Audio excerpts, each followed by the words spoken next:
always remember there is the best home that you could always visit and that you could always stay. And that is to stay in the Lord. Magpapiling sa iyong landong. Puloy-anan.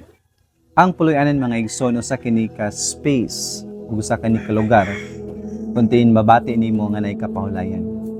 Ang puloy-anan mga igsoon diri nimo mabati ang gugma, ang pagkayusa ug ang pakigdait sa matag usa.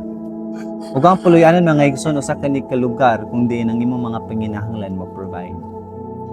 Karong adlaw mga igsoon, sultihan ikaw nga naay pinaka the best nga puloy-anan nga pwede kang mosulod anytime.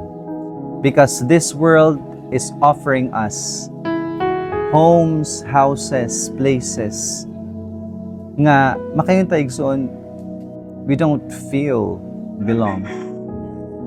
We don't even feel nga naay